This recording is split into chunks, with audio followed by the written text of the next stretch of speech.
Hey guys, John here again with Audio Plugin Deals. This article I'm going to be covering something very close and dear to me: composing for games. What experience do I have? Well, I've actually composed the entire soundtrack to 3 games. You've got Northbury Grove,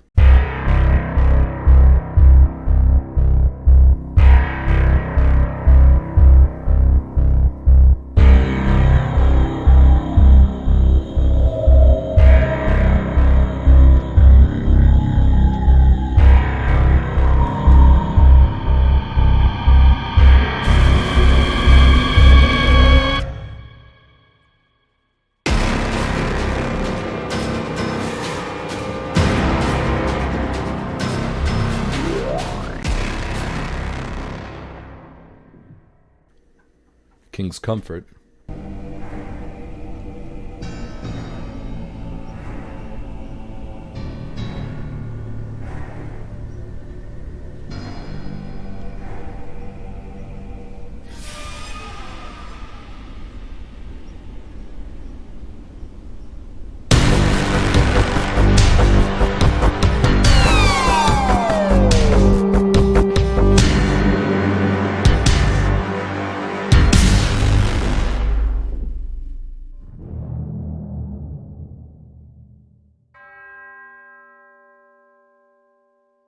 and Cultists and Compounds.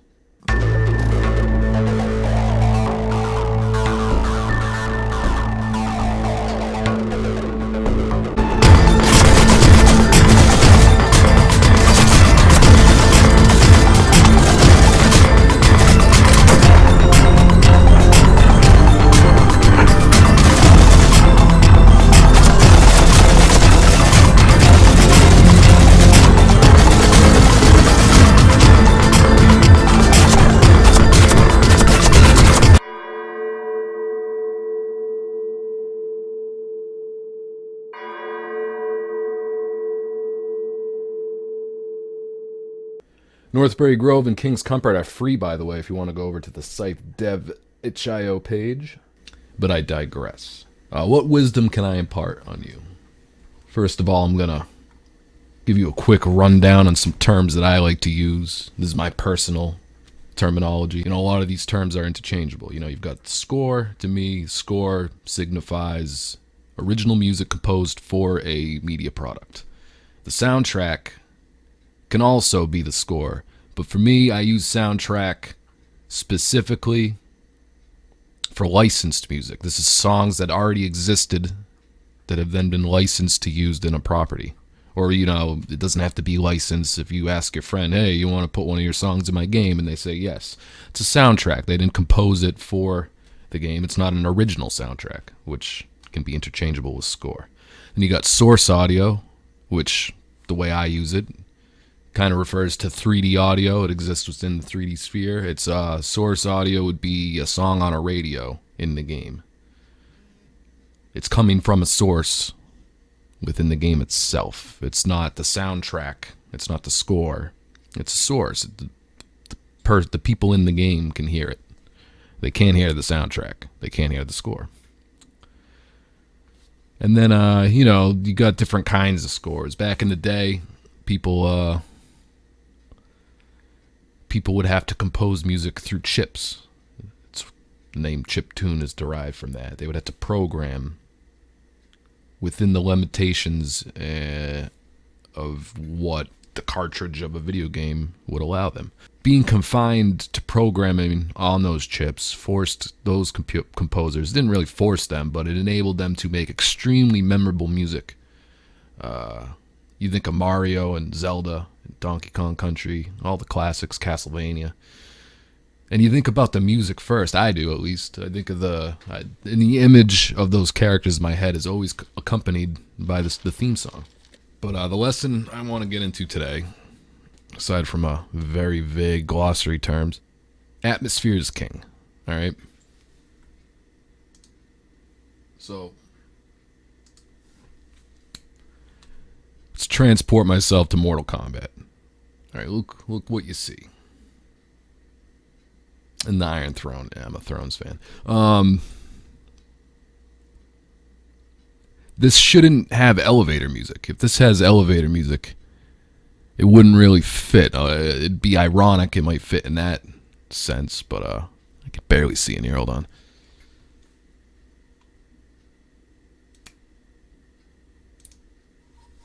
That's better. So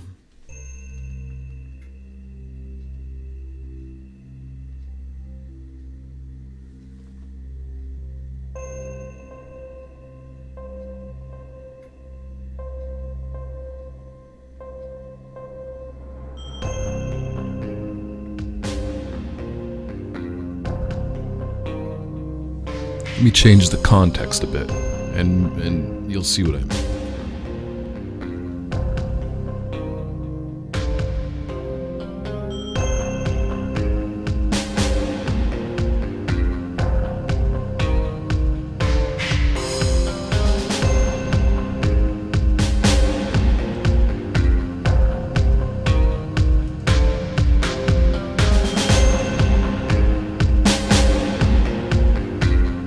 Now, if this was a fight scene going on, again, you wouldn't want elevator music.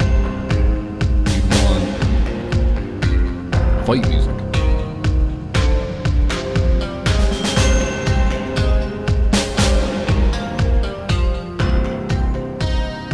See, now check it out with elevator music. It'll be weird.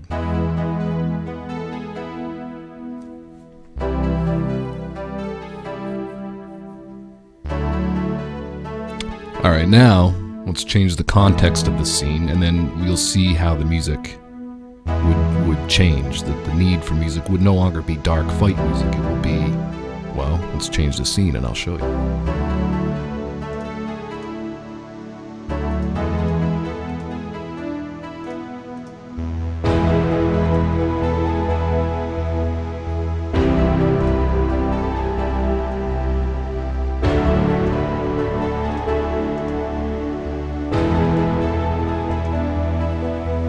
The more Mortal Kombat characters you add to the scene, the more it looks like a dance party.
Alright, there we go. Now what would you put to this?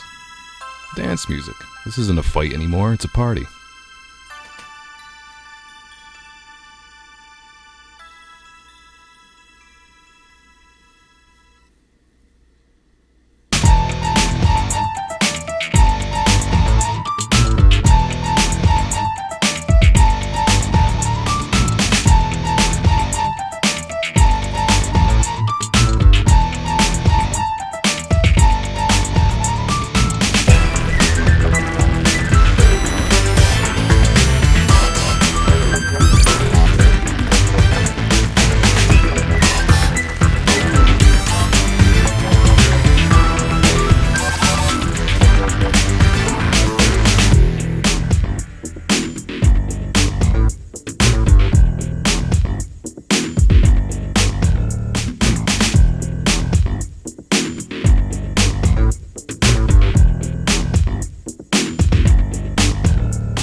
So yeah, there you have it. A little bit of a lesson on atmosphere. If you like this, ask for more. I'll do more on music. It's such a broad topic to talk about composing the soundtrack to video games. They have dynamic soundtracks. There's just things like character themes and cues and stingers. And so if you want more, like, subscribe, comment, let us know. Let us know you want some more. I'll dive a little deeper into the subject.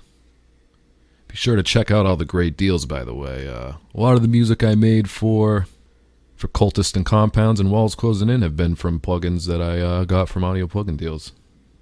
All right, signing off.